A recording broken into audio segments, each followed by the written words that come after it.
Welcome to the Sports Place. If you like sports and sports debates, then this is a place for you. As usual, I'm joined by my two co-hosts. One was an all-Metro football star, and one couldn't quite make his middle school tennis team. Yeah, that unfortunately is true. But again, I'm still waiting.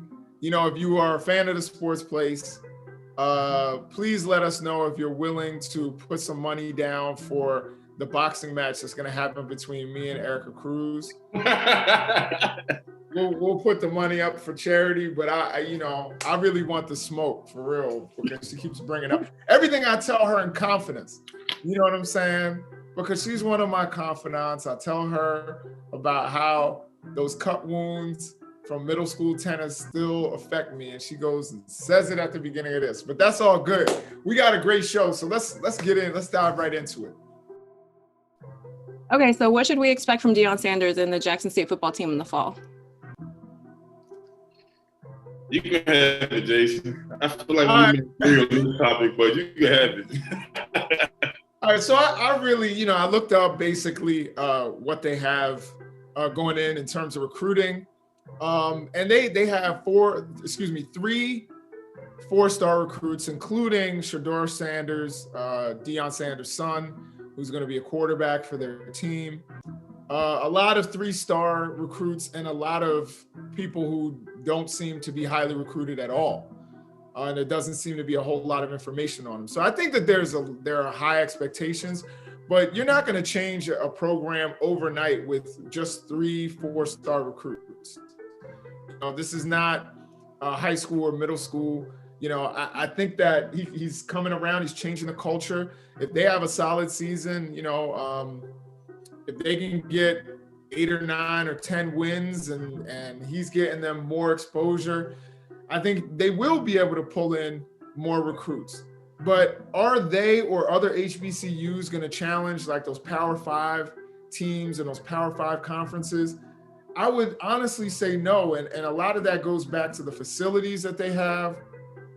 They're just not up to the standard. And that was something that Deion Sanders said himself, was that, they didn't have the same kind of facilities that these Power 5 schools have.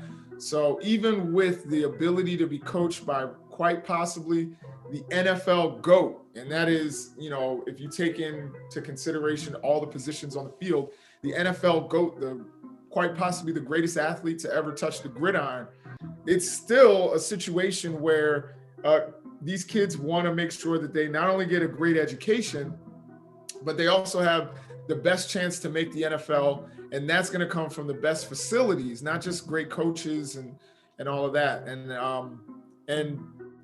for the schedule of a Division I athlete, and I know that Savon can speak on this, and I can speak on it a little bit, not because I was an athlete, as you can see, but certainly because I've taught many of them and dealt with a lot of with the athletic department. It's a grueling schedule, and with that, you want to have certain comforts as an athlete.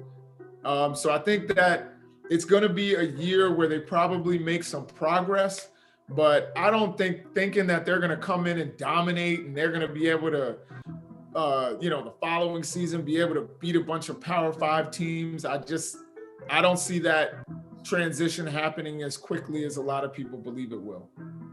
See, I definitely agree with you there, because it's not just about the coaching staff coming in. It's always about the recruits that are playing for you.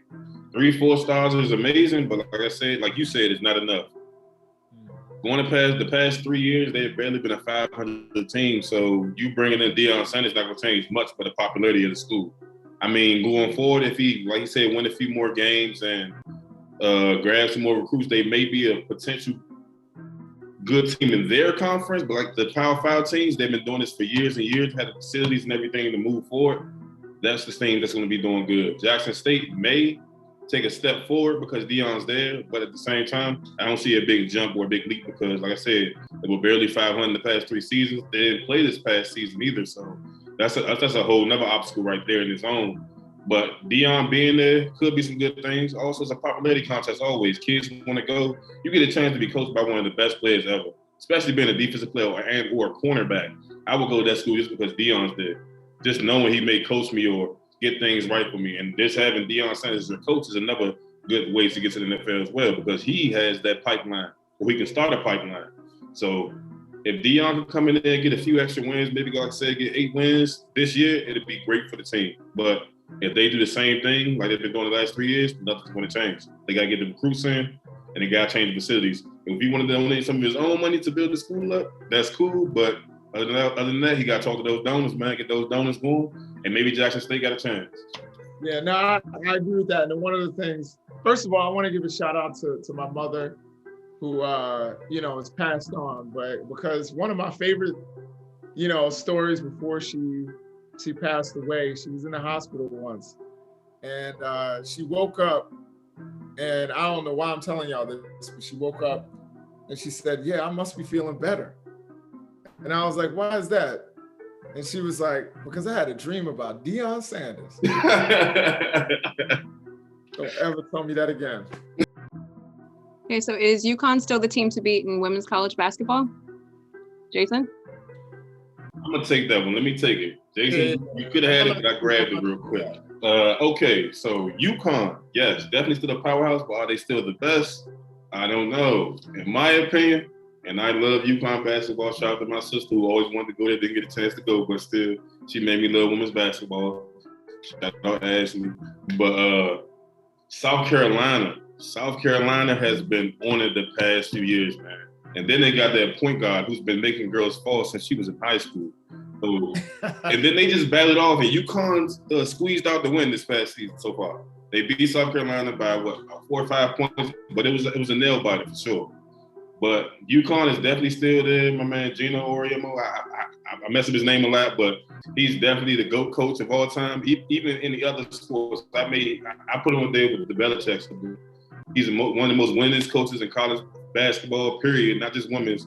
So you got to always put him there, because if he's there, they're going to always win somehow. His recruiting is amazing. They always get the top players in the country. But South Carolina right now, and even Baylor and Stanford, those teams are showing a chance to take the run. So that's my opinion on it. South Carolina may be the new premier team, but UConn is still right there. Yeah, this isn't going to be, the most lively show, because I agree with what Savon said. Number one, and shout out to my man Rico. We were talking about this the other day, and today's his birthday. Shout out to Rico. One of the things we were talking about is that everybody had a crush on Dawn Staley, who's the coach at South Carolina now, who was a baller when she played.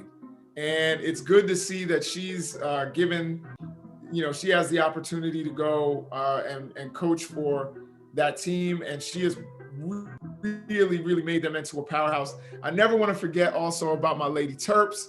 Shout out to the Lady Terps. They're still in it. I think they're ranked like number 9 in the AP polls, and I think that there's still a chance that they could really go far in the tournament. But UConn is always a team to beat. Going back generations, it's always a team to beat. They always have that number 1 player in all of college basketball. I think her name is Bruckler, if I'm not mistaken, or Paige. Buck Paige is like that. Yeah, that freshman Paige is a dog. I can't even lie. Yeah, she's a monster. You know what I mean? I think she's averaging over 20 points a game this season, and it's really. And the thing is, though, the reason I do think South Carolina and other schools have a chance, NC State, actually, even with, the fact that they have, I think, 2 losses on their record, NC State has a chance. And the reason, because I'm pretty sure NC State's, have they beaten UConn? I think they may have beaten UConn. Yeah, UConn got 1 L in their record. I'm not sure it's 2, but it might be NC State. I think NC State has some big upsets, even though they've lost 2 games. So I think that there's a chance that someone can really take UConn down, particularly if they're not getting production from the rest of the team, and they're depending on 1 player. UConn ball, they do always have a star, but they also have such great team chemistry that usually goes around it. And this year, from what I've seen, it seems like it's a little more one-sided, where they're dependent upon one player to make a lot of plays. And I think that actually can come back and bite them when you have real complete teams like South Carolina and NC State, who's been the giant killer this season. Also with that too, you got to think, women's basketball, you got to stay all 4 years. So that brings experience to the table as well. So some of these girls are playing with the same teammates for 3, 2, 3, 4 years, and they build that chemistry with each other. UConn has some younger, I think UConn has about like maybe 3, 4 freshmen this year. Yeah. But one thing I can say, Gino said there is not one coach that would say they would rather have their freshmen over mine. So that's something to say. Coming into the women's basketball room, I have to give Paige a shout out. She's very nice. She's a whole bucket. Her last name's Buckert, so it's close enough. But it's a toss up between South Carolina and UConn for me, man. It's gonna be a good tournament this year. Yeah, no, absolutely. Thank y'all for tuning in to this episode of The Sports Place. Like and comment below, subscribe to the channel, and be ready for more videos. We have another one coming for you in just a second.